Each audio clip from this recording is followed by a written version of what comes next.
19º Congreso Católicos y Vida Pública. Ratzinger, su legado de paz, justicia y verdad. 31 de diciembre del 2023. Tras 95 años de peregrinación y 8 de pontificado, Joseph Ratzinger entregó su alma a Dios como Papa Emérito. Lo hizo discretamente, como siempre quiso vivir. Fue el menor de una familia humilde de Baviera, muy católica y opuesta al régimen nazi. Obligado a ir a la guerra, se escapó y finalmente entró al seminario para prepararse a ser sacerdote. Tras ejercer labores pastorales, entró al mundo universitario como profesor de teología. Se consolidó su talla intelectual a su paso por varias universidades y participó como perito en el Concilio Vaticano II. Del obispado de Múnich se trasladó a Roma, a solicitud de Juan Pablo II, para liderar la Congregación para la Doctrina de la Fe, donde trabajó más de 20 años. En vez de la esperada jubilación, los cardenales del cónclave que siguió a la muerte de Juan Pablo II le eligieron a él como su sucesor. El gran intelectual con una cierta fama se reveló como una persona sencilla que acometió con valentía las tareas de su misión y los escándalos de los abusos, y que también introdujo novedades. Este hombre sabe que la vida entera ha estado atravesada siempre por esta línea de que el cristianismo brinda alegría, da amplitud, como dice en el libro Luz del Mundo, y oraba con sencillez como un simple mendigo frente a Dios, y más que todas las demás personas, dice en el mismo lugar. El centro de su vida fue Cristo, y de él brotaba todo en su vida, palabras, apostolado, actitudes, decisiones, etc. Para él era urgente que la pregunta sobre Dios vuelva a colocarse en el centro, un Dios que nos conoce, nos habla y que nos incumbe.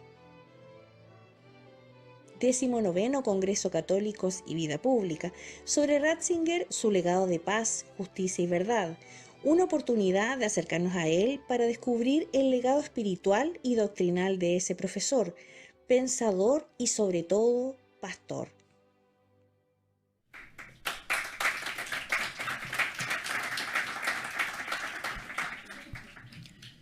Continuamos con nuestro 19º Congreso de Católicos y Vida Pública, con la primera exposición temática. Para ello presentamos al doctor Alejandro Sada, doctor en Filosofía por la Universidad de Navarra, maestro en Filosofía por la Universidad Nacional Autónoma de México, licenciado en Filosofía por la Universidad Panamericana. Invitamos a pasar adelante a nuestro invitado internacional, doctor Alejandro Sada, con un fuerte aplauso, obviamente, por favor.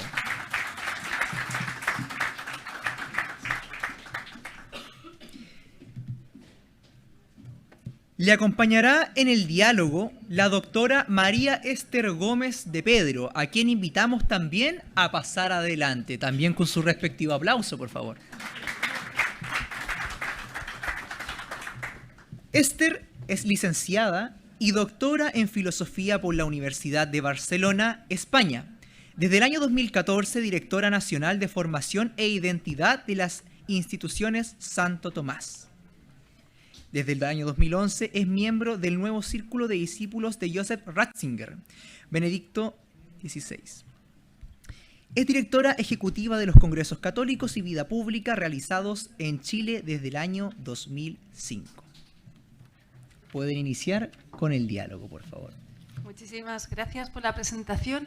De nuevo me repito el plato, pero esta vez me siento muy honrada de poder moderar este espacio con Alejandro Sada, que aterrizó ayer literalmente de México, literalmente, con una pequeña pausa en Santiago, pero enseguida rebotó y llegó hasta Iquique. Completar algo de su currículum porque me parece que nos puede ayudar a valorar más lo que él nos va a entregar aquí. Él tiene una maestría en filosofía en la UNAM con mención honorífica. Tiene su doctorado en filosofía por la Universidad de Navarra con summa cum laude, sabemos que es la máxima distinción.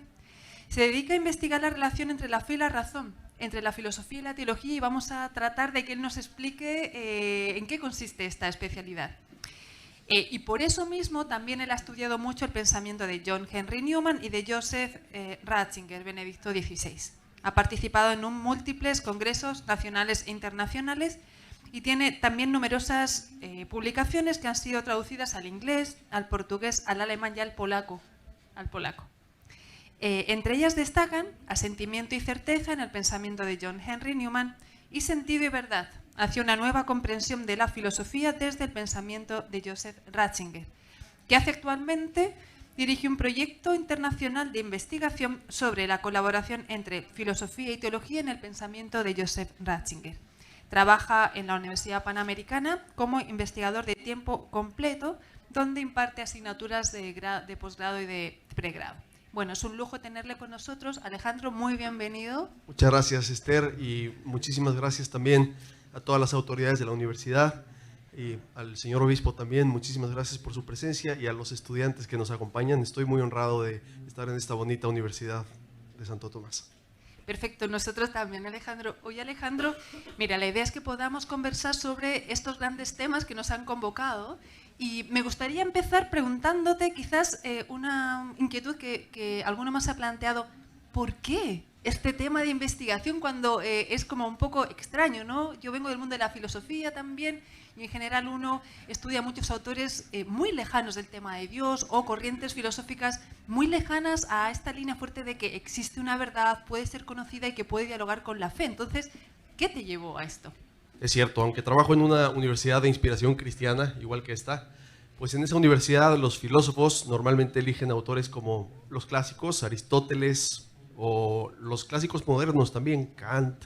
Hay gente que se dedica a Hegel, hay gente que se dedica, pues muchos al idealismo alemán y también hay quienes se dedican a la filosofía medieval. Pero bueno, en mi caso, particularmente siempre he estado muy inquieto sobre cómo debo de relacionar mi vocación como filósofo, que es una vocación por la búsqueda de la verdad, con mi fe, que es una fe que desde pequeño me han inculcado mis padres y es una fe que no es nada más o no pretende ser una cosa privada de sentimientos, sino que es una fe que pretende también tener pretensiones de verdad, o sea que creo que mi fe dice cosas verdaderas, creo que la filosofía busca la verdad, eventualmente tengo que compaginar esas dos cosas. Entonces, en esa búsqueda, eventualmente llegó a mis manos un libro publicado en 1968 de Joseph Ratzinger, el libro que lo hizo famoso en el mundo de la teología, que en un solo año tuvo 10 ediciones y se tradujo a no sé cuántos idiomas. Me refiero a Introducción al Cristianismo. Y cuando yo leí ese libro de Joseph Ratzinger, yo no daba crédito de la unidad, la simbiosis, la integridad que se podía palpar y experimentar en esas páginas entre la fe y la razón. Era un libro que me empezaba a convencer en ese sentido. Veía que poco a poco se desmoronaba para mí el mito de la razón pura, de que la filosofía tiene que ser una ciencia solo racional, que no tiene que ver nada con la fe, pura razón, puros silogismos. Bueno, y aquí Ratzinger mostraba otra perspectiva. La filosofía siempre tiene un punto de partida, siempre tiene unas asunciones, siempre tiene ciertas cosas que hemos dado por verdaderas que no podemos demostrar, y la fe en ese sentido se encuentra en un nivel de competencia con otras formas de filosofía que arrancan desde otro tipo de presupuestos. Bueno, la fe arranca desde sus propios presupuestos, mientras que otras filosofías arrancan con sus propios credos, podríamos decir, pero la fe es para todos en ese sentido. Alejandro, entonces, ¿quieres decir que la fe también tiene una base racional, que también es un tipo de conocimiento, que no es una cosa medio rara, que creer es el salto al vacío irracional? El mundo moderno nos presenta la fe como una alternativa débil, cuando la razón ya no dio suficiente. Entonces, cuando se acaba el poder de la razón, hay que recurrir a la fe, que es como, bueno, pues lo que nos queda, porque no hay de otra. Hay como que dar una brincos, muleta, ¿no? una muleta. Sí, como un subsidio, como una muletilla. En realidad, Ratzinger ve esto de un modo distinto. Ratzinger ve que hay dos alternativas para posicionarse ante el misterio de la realidad, y más o menos todos nos encontramos entre estas dos alternativas. La primera, él la llamaba el materialismo, es decir, pensar que la última forma de realidad, el último misterio del ser, es la materia que no piensa. Entonces, por ejemplo, esto es idéntico al ateísmo, pensar que lo que es absoluto, lo que es desde siempre, lo que se subsiste por sí mismo, es la realidad que no piensa la materia. Alejandro, perdona, cuando has hablado, has dicho el misterio del ser, eso suena como muy... suena muy... ¿Qué quiere decir exactamente el misterio del ser? Cuando me refiero a que el ser nos resulta asombroso, esa es la pregunta que proponía Heidegger, ¿no? La gran pregunta que se hace un filósofo y que en el fondo nos hacemos todos es, ¿por qué el ser y no la nada? ¿Por qué hay algo en lugar de nada? Y esa pregunta existe con toda su densidad misteriosa, tanto para quien cree como para quien no cree. ¿Por qué hay algo en lugar de nada? Ese es el misterio del ser. Es decir, que toda persona que se plantea se deja como interpelar por algo que le asombra y se pregunta. Me parece que cualquier persona que mire y escuche atentamente a la realidad se asombrará ante ella, porque la realidad de suyo es misteriosa. Tiene un fondo que simplemente excede nuestra capacidad racional. Y dar cuenta de ese origen, bueno, o la materia, o dice Ratzinger, o quizá haya algo más que la materia, porque a ver, es misterioso que podamos ver el mundo y resulta que lo entendemos, que lo inteligimos. Inteligir quiere decir leer por dentro, interlegere. Leemos el mundo por dentro y lo comprendemos como si fuera un libro abierto, escrito en un idioma que es claro para nuestra inteligencia. Entonces Ratzinger llega a la conclusión de que el mundo es inteligible porque tiene como fuente un intelecto. Es decir, esta es la alternativa cristiana, pensar que en el fondo y en el principio no está una materia irracional, sino que es el pensamiento lo que ha dado origen al mundo. Aquí están como las dos grandes alternativas, la materia o el logos, le llama él. Logos es la palabra griega para hablar de razón. Ahora, para Ratzinger, ¿qué quiere decir la fe cristiana? La fe cristiana es, podríamos decir, el sí más decidido y más radical que se le puede dar a la razón. La razón tiene muchos niveles, porque no es lo mismo cuando hablo de razón como mi facultad. Yo tengo racionalidad, muy bien, yo puedo conocer el mundo y soy capaz de verdad, esto es la razón humana, pero también nos damos cuenta de que el mundo mismo tiene ya una estructura y un lenguaje racional. Pensemos, por ejemplo, en el ciclo del agua, o pensemos, por ejemplo, en el balance de los ecosistemas, o pensemos en la evolución tan elegante, ¿no? Todos estos decimos espontáneamente qué sabia es la naturaleza. En realidad estamos diciendo, en la naturaleza hay una sabiduría, hay una racionalidad en las cosas. Y entonces Ratzinger encuentra que la única manera de explicar esta racionalidad nuestra y la racionalidad de la naturaleza es una fuente común, que es la racionalidad creadora. Y por último, en último lugar y la más importante, es Jesucristo, porque Jesucristo no es otra cosa que la racionalidad encarnada, la racionalidad que ha salido a nuestro encuentro. La palabra logos en griego es muy reveladora, porque quiere decir razón, sí, pero también quiere decir palabra. Y la palabra es algo que no se está quieto en sí mismo, es algo que sale, es algo que se te aproxima, que se te comunica, que trata de entrar en contacto contigo. Entonces, sí, el principio de la realidad, la fuente del ser es el logos, pero el logos no es una racionalidad anónima, quieta, un algoritmo sentado en su silla, sino que es una racionalidad que sale a nuestro encuentro y se nos hace accesible y visible, y especialmente, por supuesto, en la persona de Jesucristo, que es el logos, como dice San Juan. En el principio era el logos, y el logos puso su morada entre nosotros, viene a nuestro encuentro. Entonces, entre las opciones que hay ante el ser, el cristianismo podría decirse que es la opción más explícita, decidida y radical a favor de la razón. Me hace recordar algo que nos decía el obispo al inicio de la misa, ¿no? El misterio de la encarnación, ponernos en la lógica de Dios, y la encarnación no es nada más ni nada menos que ese logos eterno, esa palabra de Dios se hace carne, se deja ver, palpar, comprender por nosotros. Es decir, Dios sale a nuestro encuentro. O sea, eso es el mensaje más profundo que Ratzinger descubre. Exacto, o sea, todo lo que nosotros hagamos después, nuestra respuesta a esa iniciativa de Dios, bueno, pues ahí ubicaremos el mundo del culto, el mundo de la moral, el mundo de nuestras prácticas religiosas, pero mucho antes de eso, lo que realmente fundamenta la religión cristiana es ese Dios que personalmente ha venido a darnos la cara. Después nosotros veremos cómo respondemos, pero primero es eso, la salida de Dios de su sitio para acercarse a nosotros y ser solidario con nuestra historia y vivir con nosotros nuestra propia humanidad. Alejandro, ¿sabes qué? Fíjate qué coincidencia que en la contraportada de la carpeta que todos tenemos, si todos la quieren abrir, les invito a abrirla y leer conmigo la frase que está ahí puesta, porque pensamos que puede resumir muy bien lo que acabas de decir, ¿no? Hemos creído en el amor de Dios, así puede expresar el cristiano la opción fundamental de su vida. No se comienza a ser cristiano por una decisión ética o una idea, sino por el encuentro con un acontecimiento, con una persona que da un nuevo horizonte a la vida y con ello una orientación decisiva. Y quizás con esto podamos movernos un poquito en la conversación, aunque luego vamos a volver a esto del logos, que es muy importante en Ratzinger.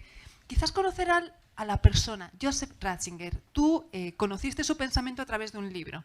este libro está inmerso dentro de una trayectoria vital. Hemos visto también un pequeño video cortito con algunos datos biográficos, pero quizás profundizar algo más en su persona, en su vida. No podemos amar lo que desconocemos. Entonces, ¿qué nos completarías tú de su vida que quizás nos pueden ayudar a nosotros los que estamos aquí a conocerle más? A ver, la biografía de Ratzinger es fascinante. Ya estoy esperando que algún productor se anime a hacer la película. Pero lo primero que yo encontré en él fue un intelecto portentoso en Introducción al Cristianismo. De allí, por supuesto, me moví a otros textos y, por supuesto, también a conocer su vida, su biografía. Y el conocimiento de su vida es muy conmovedor porque uno no se espera a la persona que sugiere el intelectual. El intelectual suele ser a veces arrogante, suele ser distante, suele ser elevado, alejado, metido nada más en los libros, desconectado de la vida. Y resulta que la persona de Ratzinger es una persona con una sensibilidad muy profunda, muy espiritual, pero es una persona muy modesta, muy humilde, tímido, podríamos decir incluso. Entonces, es una persona que ha vivido una sencillez pasmosa, que conoce los horrores de a dónde puede llegar el ser humano cuando saca a Dios de su vida, cuando se trata de crear un mundo sin Dios. Bueno, él ha sido testigo en primera persona de eso, y en su biografía, pues me parece que los atributos más bonitos son esa sencillez, esa candidez, esa transparencia entre un alma sencilla, casi de niño, y su mirada y sus acciones, que son acciones pues que llegan hasta parecer como de un juego, de una infancia dulce, ¿no? Me gusta cómo lo define el cardenal Meissner, cuando le preguntan qué diría de Ratzinger, y dice, Ratzinger es 10 cabezas intelectuales y un corazón de un niño que va a hacer su primera comunión. Mira, qué bonito, cosa, ¿no? Sí, otra cosa que me gusta mucho es cómo lo define una secretaria que lo atendió varios años. Cuando le preguntaron qué es lo que más le impresiona de Joseph Ratzinger, se quedó pensando y dijo, la suavidad, el cariño y la solemnidad con la que pronuncia el nombre de Jesús. Entonces, yo creo que es una persona sencilla, enamorada de Jesucristo. Mira, hablando de su vida, aquí no sé si es un bestseller, pero les presento, ¿no? Él en el año 77, cuando va a Roma, se le invita a escribir su vida y con mucha modestia escribe sus memorias. Y lo hace de una forma muy bella, muy bella. Entonces, es una forma muy, no sé si entretenida también, pero anécdota, fácil de entrar en su vida, ¿cierto? Una anécdota es que cuando presentó este libro en una rueda de prensa, algún periodista alzó la mano y le dijo, oiga, cardenal, ¿y por qué no habla en su libro de relaciones con mujeres? Nunca conoció a una amiga, no tuvo una novia, tal. Y sonrió con sentido del humor y dijo, es que la editorial me limitó a 120 páginas. Qué agudo, ¿verdad? Tenía un sentido del humor muy agudo, ¿eh? Debo decir también. Alejandro, quizás hay un detalle de su vida que merezca la pena profundizar en él. Porque se ha escuchado mucho de que, como le tocó vivir el nazismo, tú has dicho que sufrió los horrores del nazismo, a veces se le ha tildado de pro-nazi. De hecho, hay fotografías de él con el uniforme. Entonces, ¿qué hay de verdadero en este detalle que quizás me parece muy importante develar? Sí, es muy importante, en efecto, porque es justo desmentir mitos y también reconocer qué cosas son verdaderas. Joseph Ratzinger nace en una familia de papá policía, su papá es un gendarme alemán, y de entrada su papá detesta, pero con un odio real, la ideología nazi, ¿no? Y por eso mismo, por huir de la ideología nazi, se van mudando un montón de veces de casa. Ratzinger no permanece mucho tiempo en el mismo sitio, va brincando de un sitio a otro, precisamente porque su padre va tratando de huir del régimen nazi, y en la medida en que el régimen nazi pues, va abarcando espacios y fronteras, pues poco a poco va teniendo que sufrirlo. Ahora, Joseph Ratzinger tenía la intención de ser sacerdote. Eventualmente en el seminario los suscriben a todos en las juventudes hitlerianas porque se vuelve una cuestión obligatoria, es una cuestión a la fuerza. Ahora, ¿quieres decir, perdón, que él no eligió libremente formar parte de las juventudes hitlerianas? No, de hecho él se acerca con un profesor, creo que era un profesor de matemáticas, y le dice, yo no quiero participar en esto, y el profesor de matemáticas era un nazi, pero Ratzinger lo describe, era un nazi que todavía no era consciente del horror nazi, de modo que era un nazi, que era una buena persona, una persona honrada, y comprendió mi elección de yo no querer pertenecer a las juventudes hitlerianas y me ayudó en llevar a cabo esa decisión. Ahora, es cierto también que cuando le faltan tropas a Hitler por la pérdida de hombres en el frente, eventualmente a todos los del seminario los suscriben al servicio militar y a Joseph Ratzinger lo envían a una estación antiaérea. Él pide que le asignen un trabajo lo menos cercano de lo bélico posible, y entonces lo ponen a hacer cálculos de números, que eso significaba poder rastrear las coordenadas de los aviones que se hacían cercanos. Entonces esa fue su participación en la guerra. Eventualmente declina, como ya nos decía el video, y huye, ¿no? Cuando le preguntan en retrospectiva, ¿por qué huiste? O sea, la penalización por huir era la muerte, ¿no? Y él mismo sonríe y dice, sí, creo que fui un poco ingenuo, como que no me di bien las consecuencias de lo que estaba haciendo. Pero eventualmente huye, se va a su casa, lo dejan pasar por un centro de inspección, porque al parecer tenía el brazo lastimado, lo dejan pasar y felizmente llega a su casa y se acaba su horror en la participación de la Segunda Guerra Mundial. Después lo internan en un campo de concentración norteamericano, como a todos los nazis cuando llegó a Estados Unidos, y pasó 6 semanas allí viviendo a la intemperie. Como prisionero de guerra. Sí, prisionero de guerra. Prisionero de guerra, pues por ser alemán. Y por ser soldado. Sí, en efecto. Ahora, también hay mucha mala prensa. Si ustedes ven, hay una foto en la que aparece así Ratzinger en Google. Busquen Ratzinger nazi y sale así. Y por supuesto, lo que está pasando allí es que el día que lo ordenaron sacerdote, iba con su hermano George, los dos ordenados, iban dando bendiciones a las casas, como era tradicional en el pueblo y en la ciudad. Y, perdón, me voy a tener que quitar el micrófono un momento. Está haciendo esto con las 2 manos porque está bendiciendo, y el periódico le corta una mano y me lo ponen como saludando a Hitler. Eso no se vale. Ratzinger, por supuesto que no era nazi, fue obligado como todos los jóvenes a hacer servicio militar, y bueno, pues eso es lo que hay. Bueno, y siguiendo con esto, él vuelve al seminario, o entra al seminario. Él había estado en el seminario menor ya de jovencito.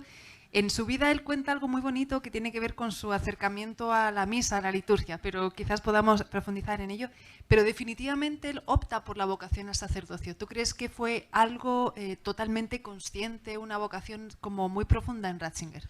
Sí, él dice que no puede hablar así de un momento como el de San Pablo, que se cayó del caballo, no, sino que fue madurando poco a poco. Primero su decisión radical de entregarse al Señor, y después su convicción de que lo que el Señor le iba a pedir o lo que el Señor esperaba de él se iba a poder realizar por vía del sacerdocio.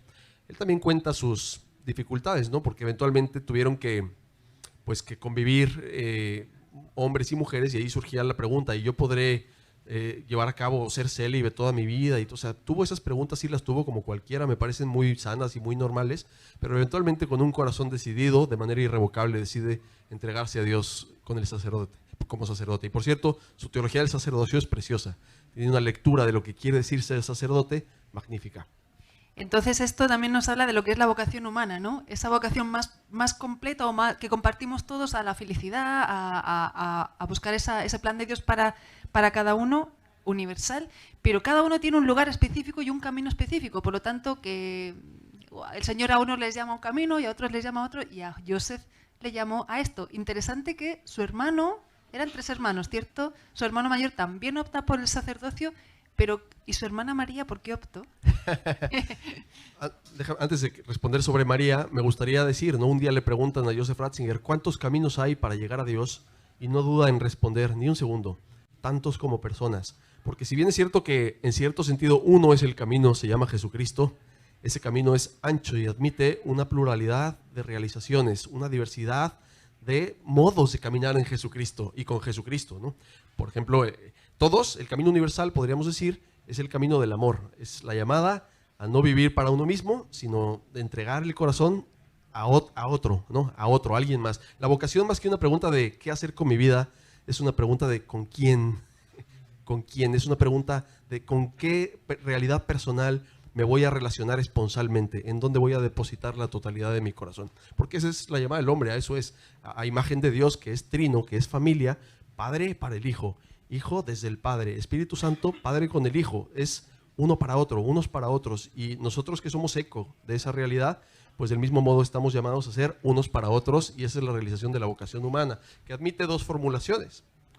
El matrimonio, la vida de los laicos normal, también, o el celibato apostólico, como yo soy casado, tengo 4 hijas, o el celibato apostólico, que también tiene la forma del sacerdote que participa del orden, pero puede uno también vivir el celibato apostólico sin el orden sacerdotal, como tú.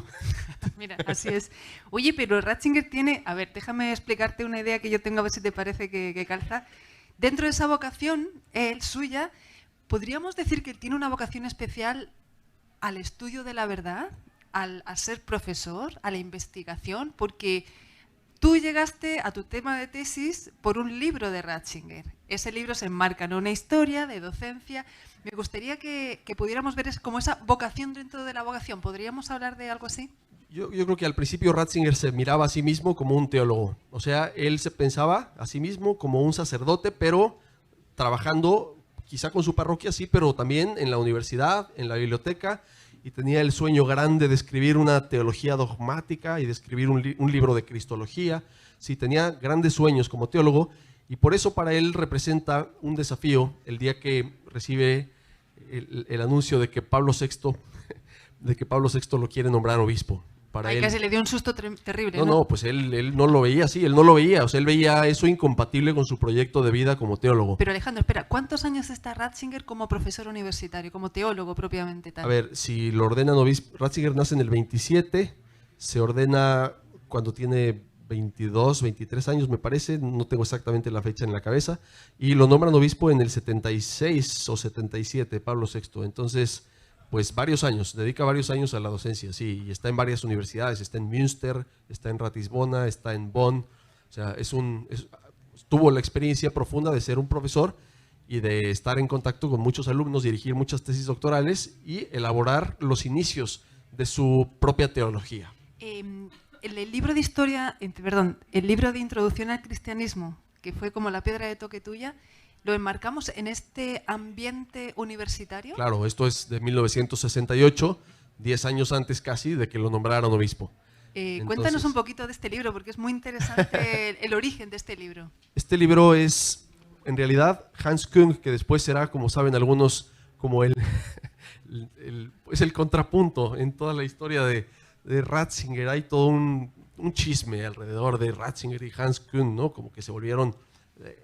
parece que hubo una enemistad ahí o una diferencia.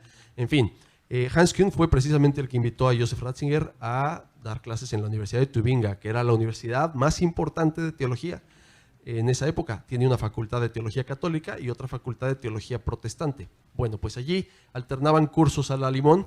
Un curso, 6 meses daba clases Hans Küng, 6 meses daba clases Joseph Ratzinger. Y cuando le tocó a Hans Küng, pues Joseph Ratzinger decidió reunir sus apuntes del curso y ponerlos por escrito en un libro. Él no esperaba el impacto de ese libro, que hasta poco tiempo después de morir seguía recibiendo cartas de gente que había sido profundamente conmovida por ese libro. Ese libro se ha convertido ya en un clásico de época.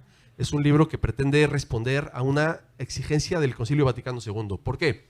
Porque cuando en el Concilio Vaticano II se discute el esquema 13, que después dio a luz a la Constitución, a la declaración Gaudium et Spes, que es sobre el diálogo entre la Iglesia y el mundo, ahí había varias opiniones. Algunos decían, tenemos que dialogar con el mundo, o sea, los cristianos con el mundo de afuera, con el mundo no cristiano. Pero el mundo, ¿qué es el mundo? El mundo no cristiano.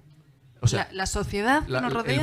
El mundo de los no creyentes. Ya. Entonces, tenemos que dialogar con el mundo de los no creyentes partiendo de, decían algunos, de una filosofía neutral, ¿no? Este es el mito de la razón pura. La razón pura puede construir una imagen del hombre, puede explicar quién es el ser humano sin apelar a ningún principio de fe, sin apelar a ninguna revelación. Entonces, construyamos esa filosofía pura y después le ponemos encima lo cristiano como una conclusión, como un adorno, ¿no? Y Ratzinger estaba en contra de esa postura, igual que Karl Wojtyła, la escuela de ambos decía, no. Lo cristiano no es un adorno que se viene a poner aquí como cereza en el pastel, sino que lo único que tenemos que decirle al mundo es Jesucristo. O sea, desde el principio este es el único mensaje que la Iglesia tiene para el mundo, Jesucristo. Entonces, el terreno común con el mundo tiene que ser, ¿cuál sería el terreno común si no es una filosofía neutral? Bueno, pues el terreno común es la experiencia del drama de la existencia humana.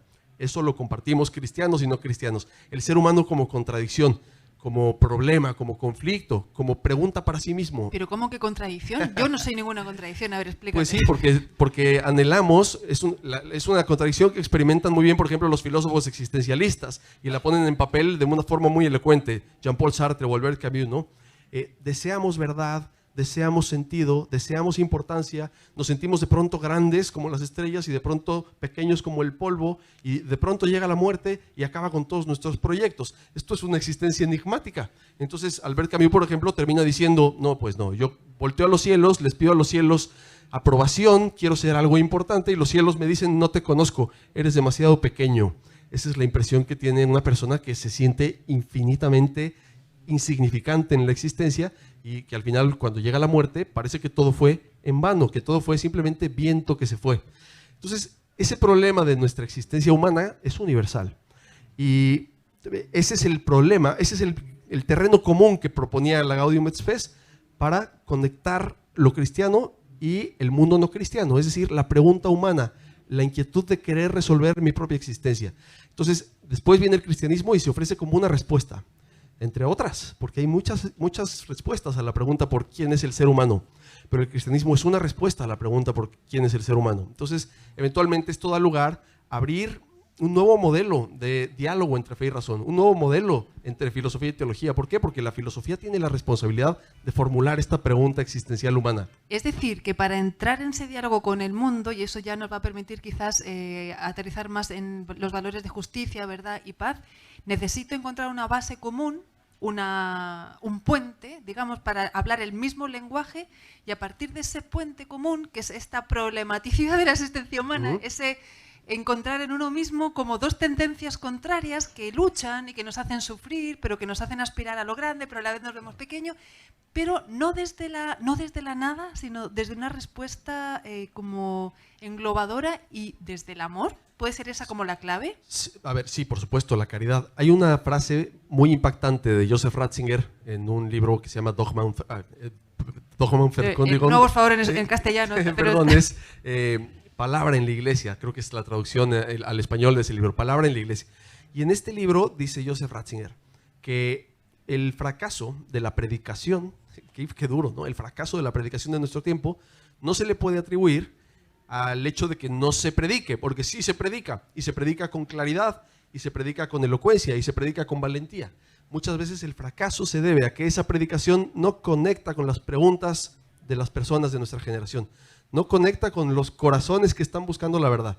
Entonces, la teología y la predicación tienen que estar constantemente atentas a lo que el hombre del momento actualmente está cuestionando, está preguntando y está buscando. ¿Tiene que ver con ese concepto del Vaticano II también que se llama los signos de los tiempos? Ah, por supuesto. ¿Cierto? O sea, si simplemente hablamos de lo que dice la Escritura sin atender a las inquietudes de nuestra generación, y ahí está también una empatía que viene de la caridad, claro, sin querer entrar en la pregunta del otro para poder plantear la fe como respuesta a esa pregunta, rebota sobre la pared la predicación. Claro, es como, a ver, yo vengo aquí a hablar contigo, Alejandro, y empezaría, a lo mejor, si yo empiezo hablando en esa conversación, si yo empiezo hablando de, no sé, de mi vida personal y no conecto nada contigo, a ti te va a parecer chino mandarín y no vamos a poder nunca hablar. Pero si yo trato de encontrar lo que nos conecta, lo que tenemos en común, ahí puede darse un diálogo.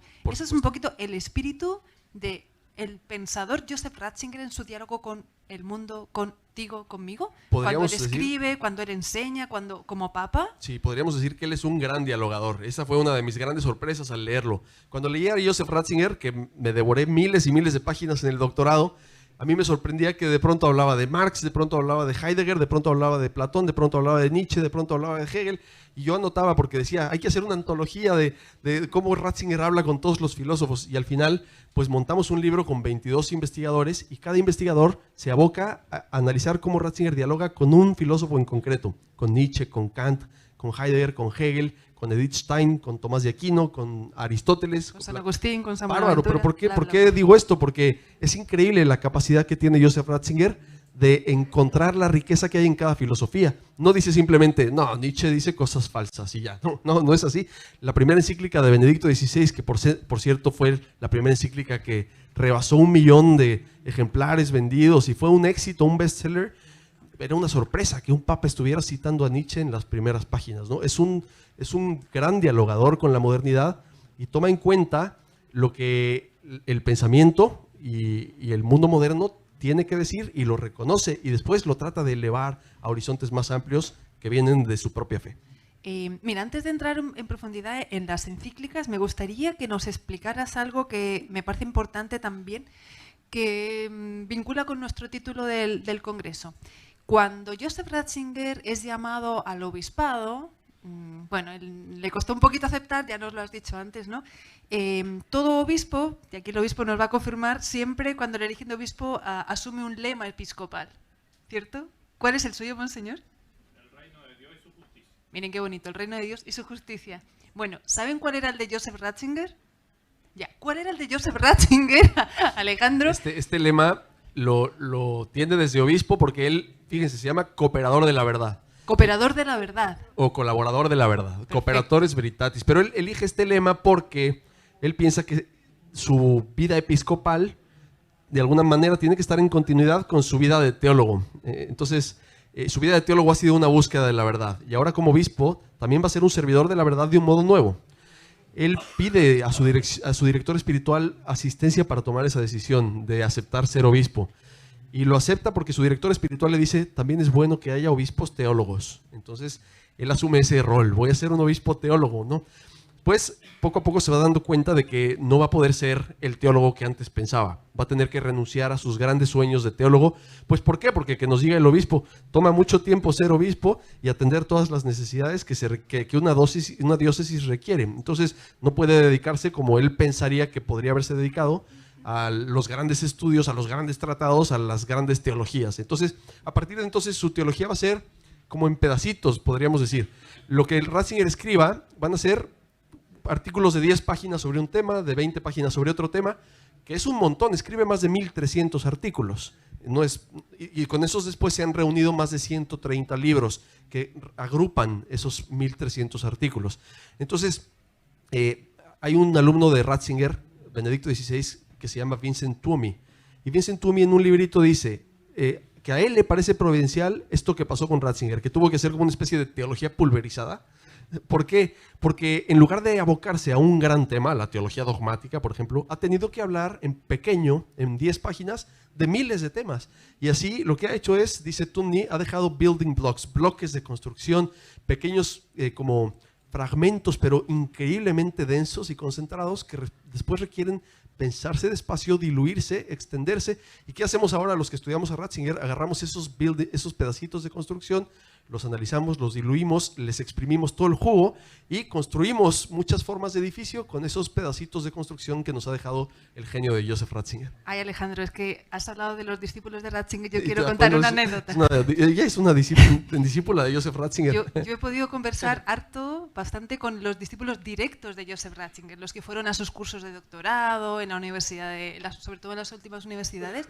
Y claro, mi pregunta siempre era, cuénteme cómo era Ratzinger como profesor y como director de una tesis o de una investigación. Y todos coinciden en lo mismo, en algo que ya nos comentaba antes Alejandro, que era una persona muy humana y que te daba todo el espacio y toda la libertad para que tú fueras tú. Él nunca cortapisaba la libertad de pensamiento. De hecho, interesantemente, entre sus discípulos no hay seguidores. Muy pocos siguen su pensamiento, en el sentido de yo adhiero totalmente al pensamiento de Joseph Ratzinger. ¿Por qué? Porque él decía, ¿qué dijiste antes? ¿Cuántos caminos hay para llegar a Dios? Tantos como personas, ¿no? Bueno, pues él era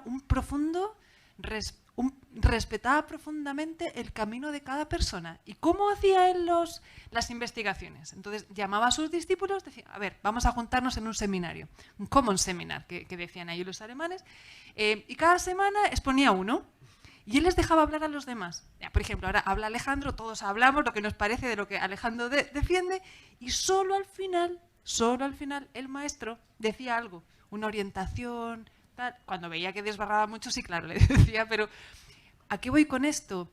Que el respeto profundo por el camino de cada persona era algo muy claro, muy claro. En este ser cooperador de la verdad, uno no puede imponer la verdad. Daba hasta miedo, ¿no? Porque respeta tanto tu libertad que quieres, de pronto quieres más indicaciones, claro. quieres más dirección. Da un poco de miedo eso de aventarse a la aventura cuando te dejan suelto, ¿no? Ratzinger tenía esa fama de dejar a sus alumnos sueltos. Sí, pero todos dicen eso, ¿no? Que yo crecí intelectualmente en un clima de mucha libertad, pero no se sabían solos, por decirlo así, ¿no? Y la otra cosa que cuentan que me encanta es que uno se sabía la persona más importante del mundo cuando estabas con él, porque te miraba, o sea, era consciente de la dignidad de cada persona, ¿no? Y te lo hacía sentir. Y cuando yo le he podido saludar, le he podido dar la mano, hay estas fotos que quedan en la posteridad, yo sentí lo mismo. Yo sentí lo mismo. Ahora, aunque esto dure un minuto... Eres tú. Sí, soy yo. Y de alguna forma yo creo que eso él es algo que le viene de su personalidad, ¿cierto? Tú hablabas de su modestia. Uno es como es siempre. Entonces lo llevo también a cabo como profesor y como papa. Entonces quizás, Alejandro, podemos adentrarnos un poquitito en ese desafío que fue para él el ser papa. ¿Qué supuso para él, primero, en lo existencial, esa sorpresa? A ver, sabemos, por esto lo cuentan todos sus biógrafos y él mismo lo cuenta, que él ya quería retirarse porque él tenía en su cabeza el proyecto de escribir el libro de Jesús de Nazaret y pensaba que ya no tenía suficientes fuerzas y que le quedaba poco tiempo. Esa era su sensación. Ya desde 1997 él está hablando de que está agotado.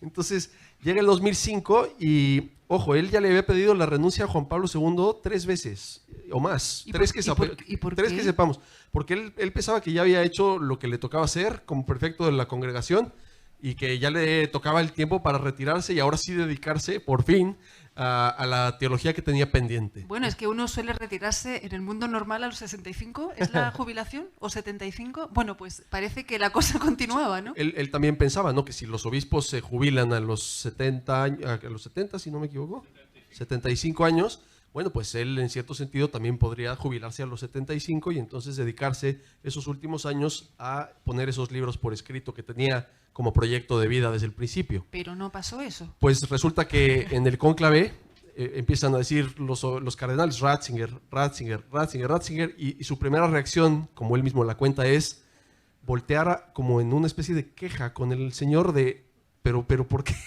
Dice, sentí que me cayó la guillotina sobre la cabeza, pero ¿por qué? Tienes gente más joven, más fuerte, más carismática, más... Y me estás pidiendo ahora a mí que yo ya estoy exhausto en las últimas de mis fuerzas, que asuma esta responsabilidad.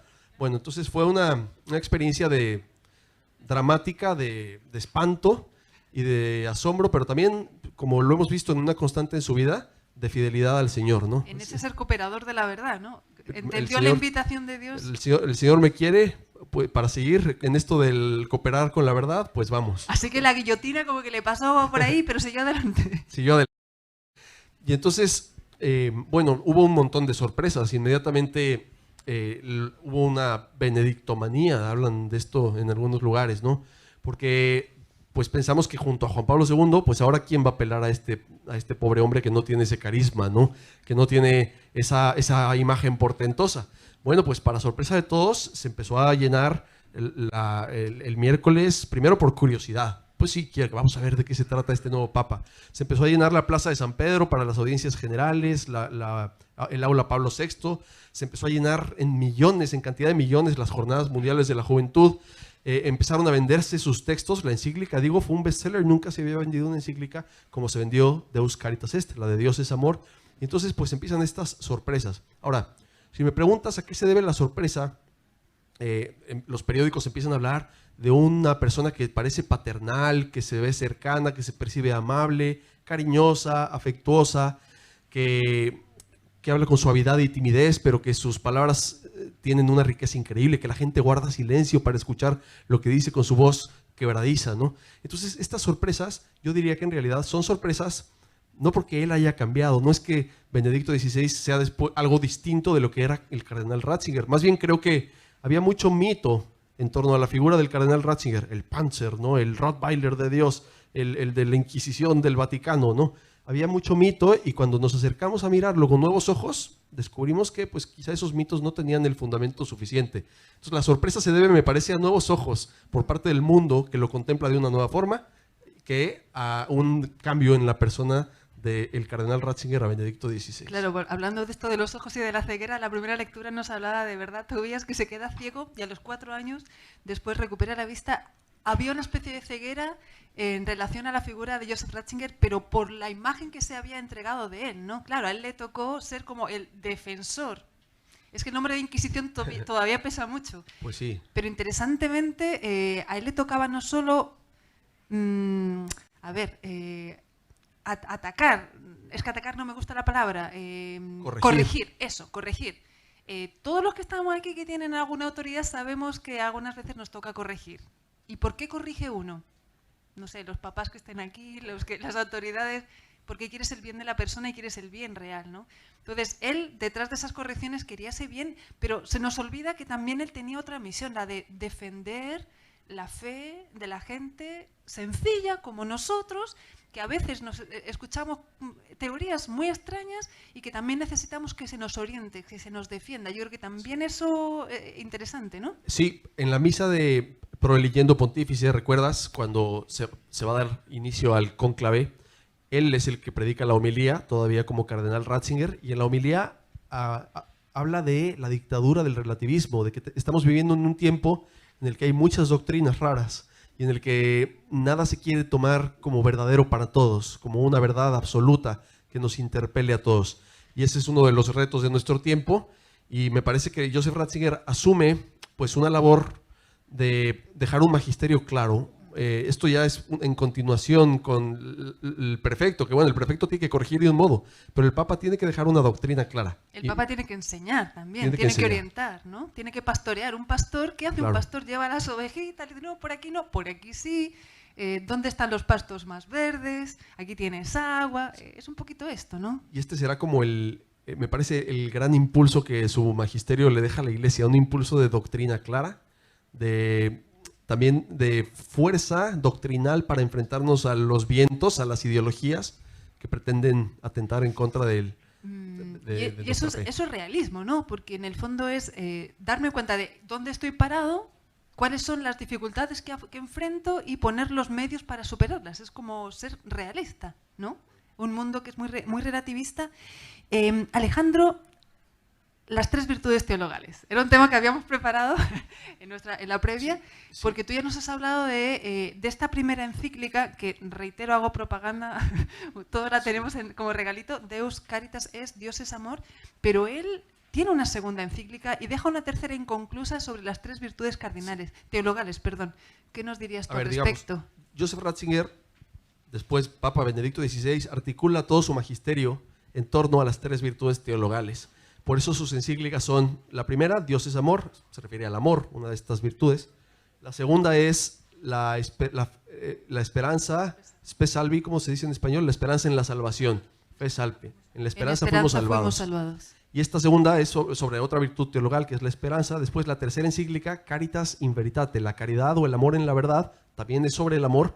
Y luego deja Lumen Fidei, la luz de la fe, que la fe es la otra virtud teologal, solo que esta se la deja Francisco, y después Francisco le hará algunos apuntes y la publicará bajo su nombre, pero es una encíclica a 4 manos, la mayoría escrita por Benedicto XVI. Entonces, y también vemos que sus discursos, sus audiencias, constantemente remiten a estas 3 virtudes teologales. ¿Por qué? Porque para Joseph Ratzinger lo fundamental es, primero, enterarnos de que la fe cristiana, empiezo hablando por la fe cristiana no es un sistema de doctrinas, no es unas ideologías, sino que es, primero que nada, creer en un acontecimiento, es decir, es creer que algo ocurrió. ¿Y qué es lo que ocurrió? Que Dios entró en nuestra historia, se hizo uno de nosotros y con nosotros y por nosotros murió y resucitó. Esta es la fe cristiana. Ahora, ese es el primer anuncio de los primeros cristianos que van por todo el mundo diciendo anástasis, Jesucristo resucitó, Jesucristo resucitó. Entonces, esto tiene toda la densidad y la objetividad de un hecho, o sea, no es un sistema de ideologías que le gustan a mis sentimientos, que me dan comodidad en la existencia. No, esto tiene que ver, algo pasó, algo real, y es universal porque pasó para todos, ¿no? O sea, Jesucristo vino al mundo, murió y resucitó, y esto cambia la historia, y esto cambia mi vida. Ahora, aquí llego a la segunda virtud, la esperanza. Esto cambia la historia y esto cambia mi vida. ¿Por qué? Porque cuando Jesucristo resucita, manifiesta al mundo que Dios tiene poder sobre la muerte. La muerte es, podríamos decir, el gran enemigo de la existencia humana. Es lo que al final puede relativizar y banalizar todos tus esfuerzos. Lo que puede hacer que todo lo que has hecho y querido carezca de sentido, porque pues podrías soñar, ¿no? Bueno, lo heredo a mis hijos, dejo un patrimonio, ayudo a mi país, mi legado continúa. Pues sí, pero también tus hijos van a morir y también tu país al final todo va a morir. La muerte no es nada más mi muerte particular, es la muerte de la totalidad de lo que amamos, ¿no? ¿Quieres decir que todos nos vamos a morir aquí en algún día? Todos, les lamento decir La gran que sí. verdad, ¿cierto? Bueno, pero ante la muerte, Jesucristo de pronto se muestra resucitado. Ya sabemos que Jesucristo resucitado no es nada más un volver a la vida de antes como Lázaro, por ejemplo, que el pobre Lázaro volvió a la vida de antes, pero tuvo que morirse 2 veces. Entonces, ya sabemos también que la resurrección de Jesucristo no es nada más la elevación de su espíritu, como su alma se fue a no sé dónde, no, es su cuerpo resucitado en su mismo cuerpo, pero en un sentido más elevado, no es una vida exactamente igual a la de antes, es un misterio, pero esos 40 días que los apóstoles tocan, palpan, conviven con el cuerpo resucitado de Jesucristo, están conviviendo con el triunfo de Dios sobre la muerte, están adquiriendo la certeza de que pase lo que pase en la historia, de que ocurra lo que ocurra, nos pongan en la cruz en la que nos pongan, Dios tiene un poder por encima de la historia y el mal no puede tanto como para sacarle a Dios al mundo de las manos. Esta es la experiencia de Jesucristo resucitado, la experiencia de la victoria de Dios. Podríamos decir que Jesucristo resucitado es un tráiler de la vida eterna, como tráiler de película, es una especie de glimpse, de avistamiento del poder de Dios y de lo que nos espera. Esto le da una certeza tal a los apóstoles, nos da una certeza tal a los cristianos, que tenemos una nueva base para vivir, tenemos una nueva base existencial. De la esperanza. Tenemos una nueva confianza que me permite enfrentarme a mi mundo de hoy ahora, ya con nuevos ojos, con nuevo corazón, con nueva valentía. Es decir, no es nada más la esperanza en un mundo futuro, que sí, por supuesto se trata de la esperanza en la vida del mundo futuro. Pero esa esperanza en la vida del mundo futuro no solo es información, dice Joseph Ratzinger, es performativa. Es performativa porque cambia el suelo desde el cual yo entiendo mi realidad. Porque hoy ahora mi vida se entiende distinta a la luz de que Dios me ama, de que Dios ha dado la vida por mí y de que la muerte, ni la muerte me puede separar de ese amor. Entonces la vida eterna no es solo lo que nos espera más allá, sino que ya de alguna forma podemos vivirla acá. ¿Quiere decir eso Ratzinger? En efecto, exactamente es lo que Ratzinger quiere decir. La vida eterna no es nada más la vida del mundo futuro, sino que es una vida nueva que comienza hoy. Comienza en el momento en el que yo entro en relación con Dios, por Jesucristo, y que descubro que esa relación es invencible, que nada ni nadie me puede arrebatar de ella. Ni siquiera la muerte me puede sacar del corazón de Dios, que es el creador de toda vida.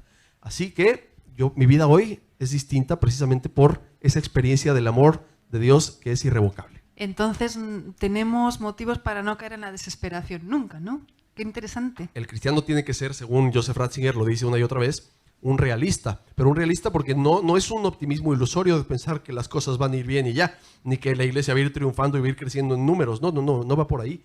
Porque al contrario, de manera misteriosa, la historia de cada uno de nosotros, la historia de la iglesia, tiene que unirse al misterio de Jesucristo que vive una pasión y una muerte. Entonces, no es fácil. La historia no es fácil. La historia no es para la comodidad y el bienestar, nos decía el obispo. No es para el bienestar. La historia es para la grandeza. Pero la grandeza a la que estamos llamados ahora tiene un camino que tiene la estructura del misterio pascual. Pasión, muerte y resurrección.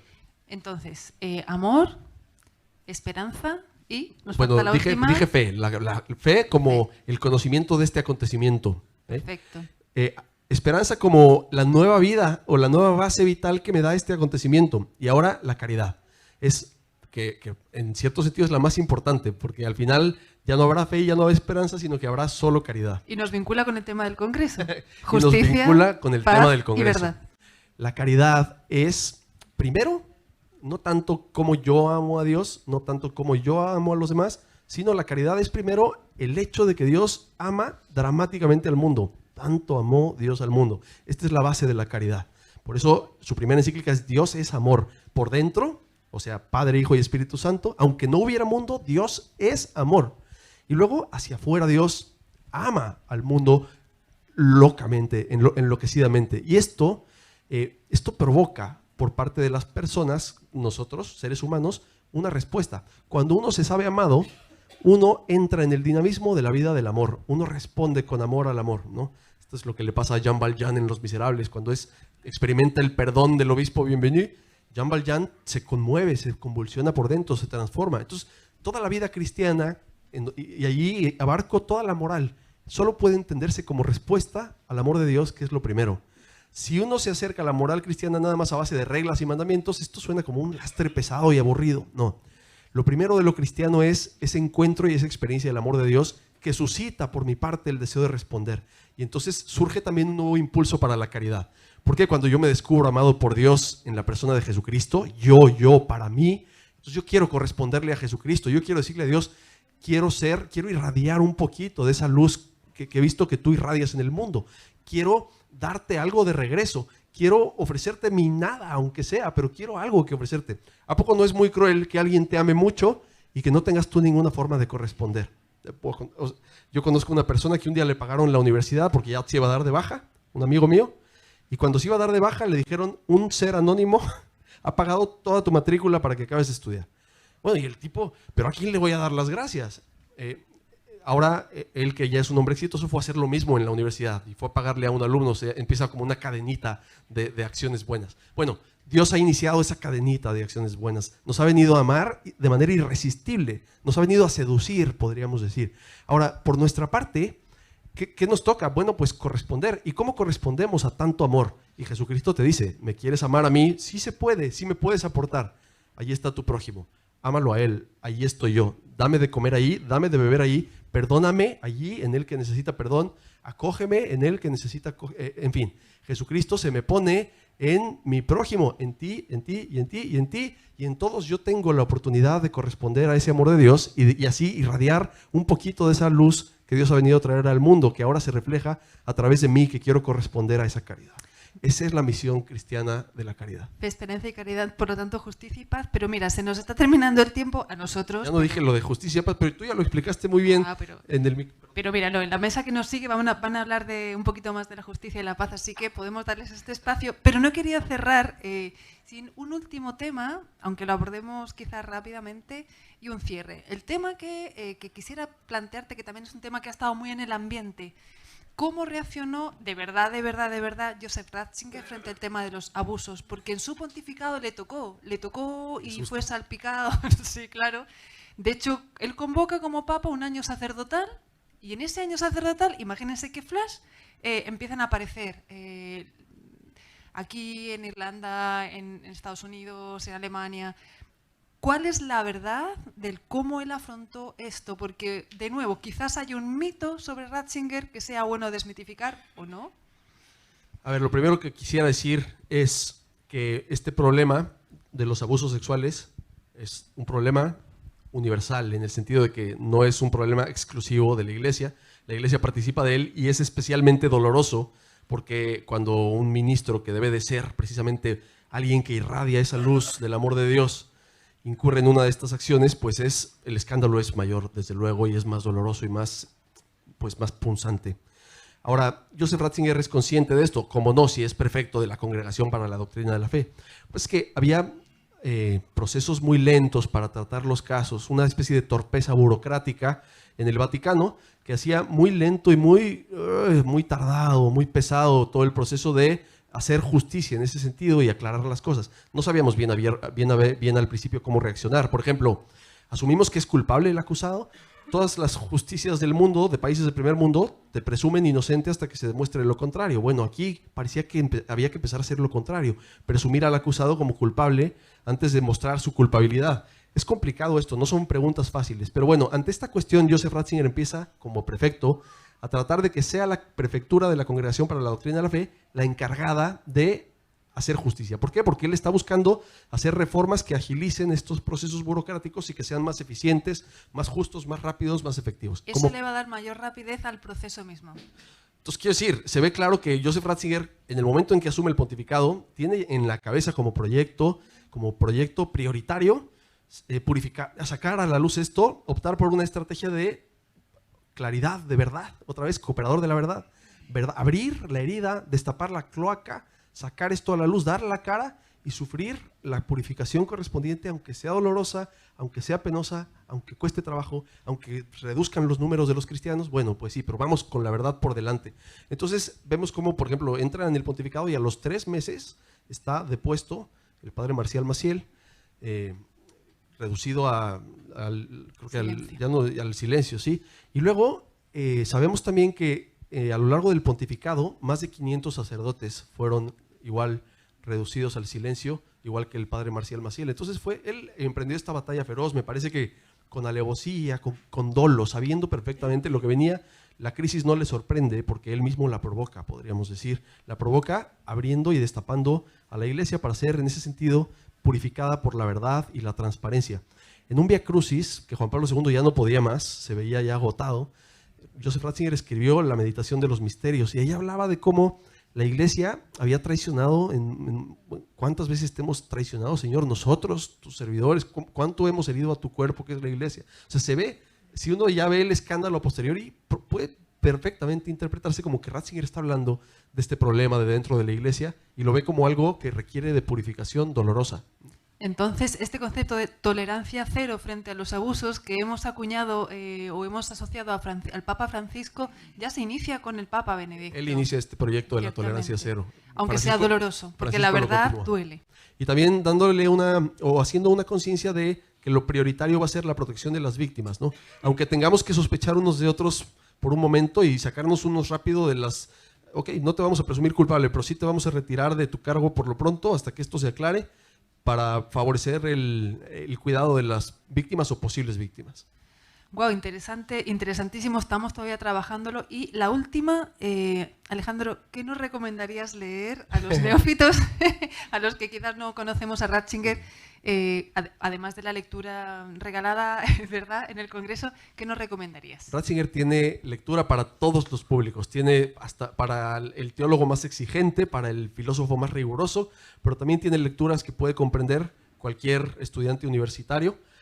A mí me parece que este librito es un gran comienzo. Se llama La sal de la tierra. Es una entrevista que le hace Peter Sewald, el periodista alemán, que lo empieza a entrevistar siendo ateo, después o agnóstico. Lo entrevista un montón de veces y ahora es un converso, no está convertido porque descubre, gracias a la integridad del pensamiento de Joseph Ratzinger, la belleza de la fe cristiana.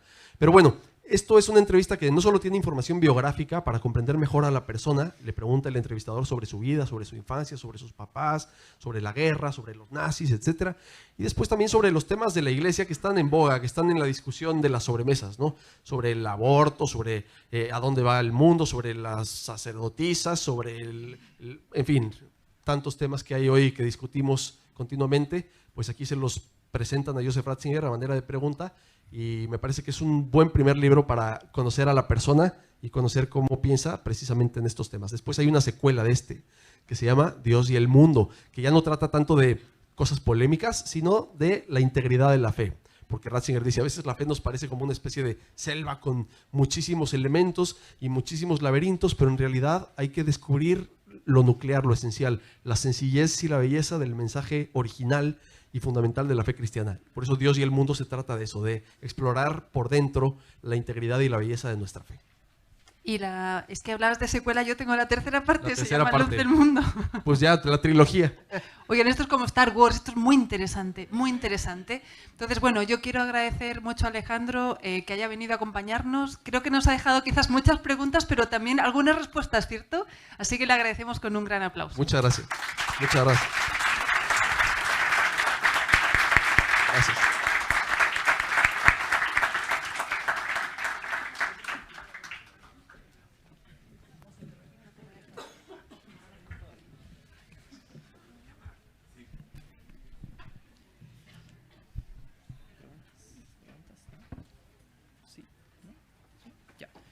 Bueno, vamos a realizar las correspondientes preguntas. Pueden hacerlas llegar a nuestros expositores a través de las moderadoras. Así que aprovechen este enriquecedor espacio para enriquecerse de conocimiento acá. Tenemos grandes invitados.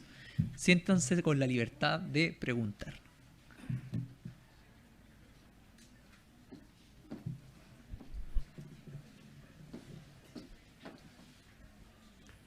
Bueno, gracias Alejandro Gracias, Marester, una gran entrevistadora, tenés un futuro de periodista. Quería preguntarte un tema que también me ha llamado la atención en Ratzinger y en Benedicto, y que él también lo ha utilizado como modo de acercamiento y de evangelización, que es el tema de su amor por el arte, ¿no? Las expresiones artísticas, la música, etcétera, que él también le asigna un gran valor evangelizador. Sí, en efecto, Ratzinger hereda de los filósofos y teólogos medievales la convicción de que el mundo, todo lo que existe, participa de los trascendentales, es decir, todo lo que existe, en la medida en que existe, es verdadero, bueno y bello. Así que tanto la verdad como la bondad, como la belleza, son canales y caminos para descubrir el mundo y finalmente a Dios, que es el autor del mundo, que es el bello, el bueno y el verdadero por excelencia. Entonces, es más, como vivimos en una sociedad en la que la verdad ahora no tiene mucho marketing, ¿verdad? Cuando uno habla de verdad, luego salen las uñas y me vas a venir a imponer tu verdad. ¿Qué verdad hablas? ¿De cuál? ¿De la tuya, de la mía, de la de quién? ¿No? La verdad parece que es algo amenazante, algo que puede suscitar violencia, intolerancia, fanatismo. Entonces, la verdad hoy por hoy, aunque es lo más importante, aunque es el fundamento, aunque es lo primero de lo cual se deriva la bondad y la belleza, quizá no sea la mejor carta de presentación en términos estratégicos, en términos pedagógicos. Quizá el primer acercamiento tenga que ser por la vía de la estética y de la belleza. En esto coincidía Joseph Ratzinger con Hans Urs von Balthasar.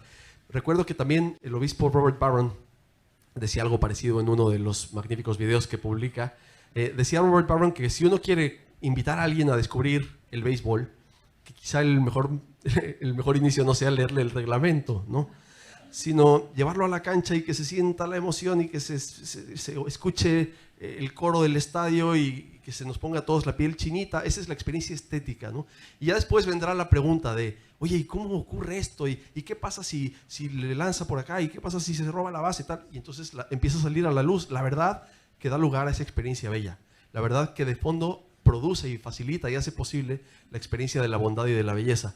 Pero quizá el gancho, aunque no sea el fundamento, pero quizá el gancho sea precisamente la experiencia de la estética, la belleza y el arte. Por otro lado, también pensaba Joseph Ratzinger que el arte, junto con el conocimiento, es uno de los dos grandes dones que nos ha dado Dios a las personas. El conocimiento, por supuesto, pero la experiencia de lo bello nos recuerda que el mundo, aunque es un mundo en el que hay sufrimiento, en el que hay dolor, en el que las cosas son difíciles, en el que la historia padece su propia cruz, por decirlo así, el mundo no deja de ser bueno, el mundo no deja de ser una creación de Dios y en ese sentido el arte es como un eco que nos recuerda el origen bueno del mundo y nos recuerda también el destino bueno del mundo gracias al amor con el que Dios lo ha redimido a través de su pasión, muerte y resurrección. Entonces la experiencia del arte es fundamental para no deprimirnos, ¿no? La experiencia de la belleza es fundamental para poder atravesar el valle que a veces es oscuro de la historia. Bueno, pues esta arte nos recuerda que a pesar de todo vale la pena. Entonces yo diría eso. Gracias.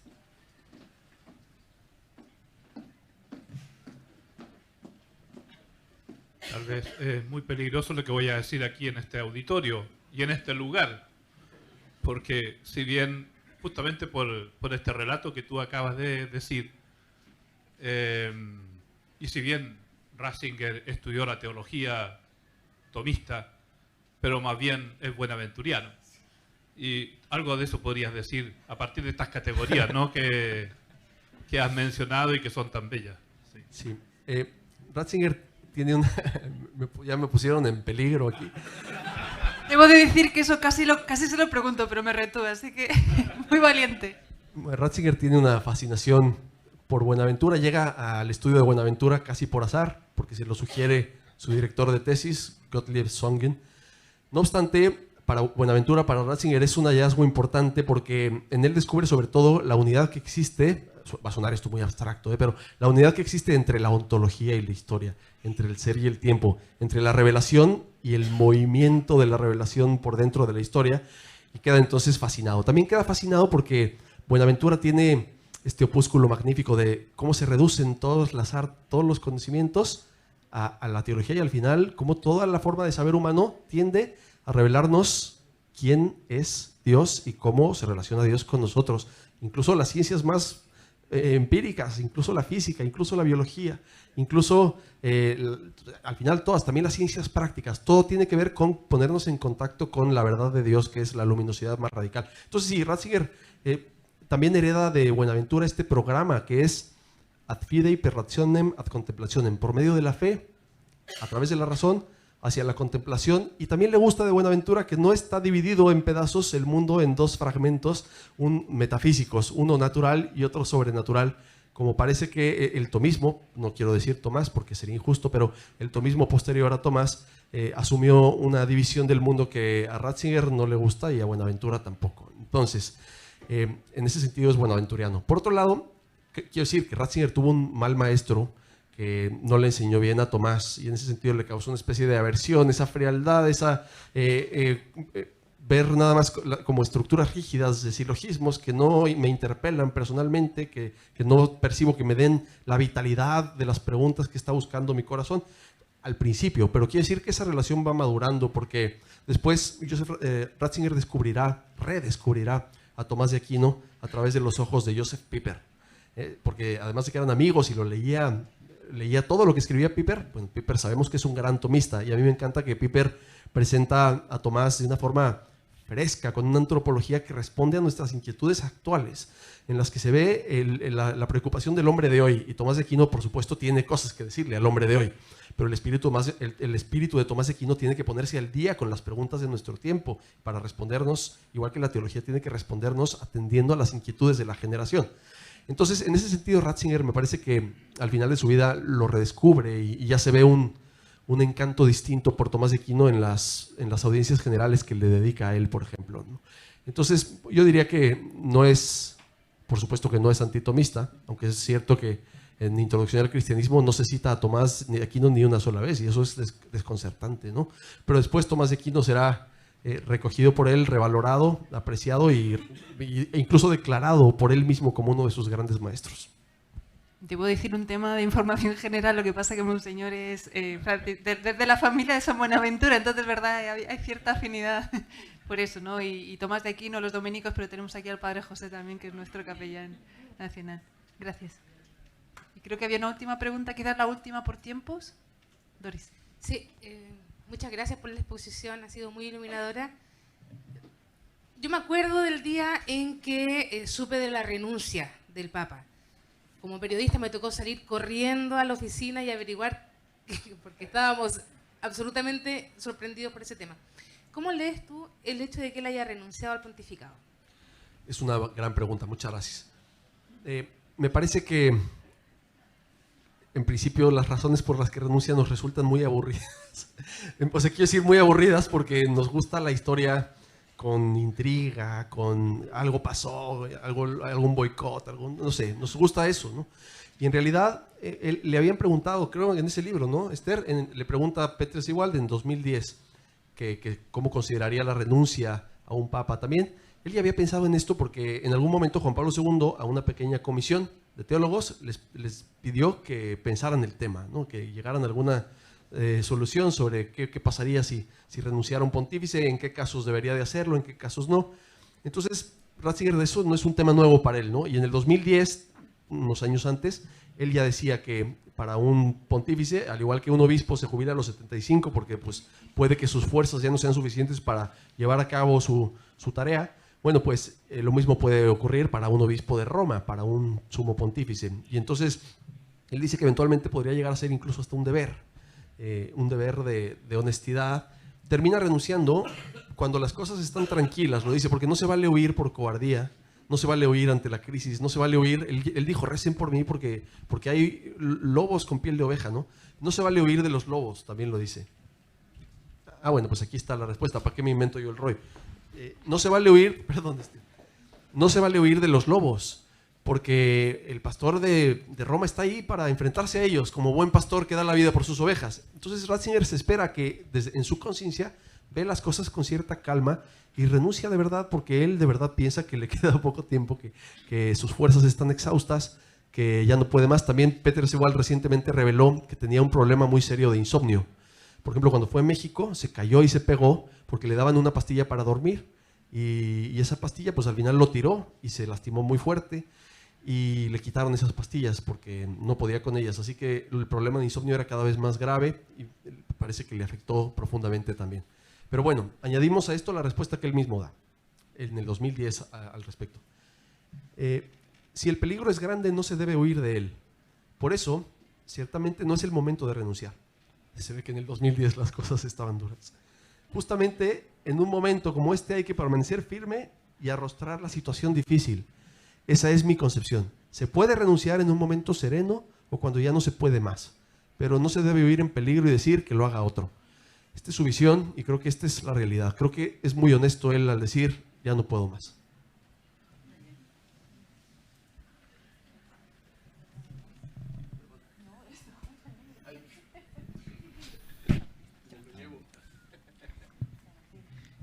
Bueno, queremos agradecer a nuestros expositores por este enriquecedor espacio, obviamente otorgando el debido y correspondiente aplauso. Muchas gracias, muchas gracias.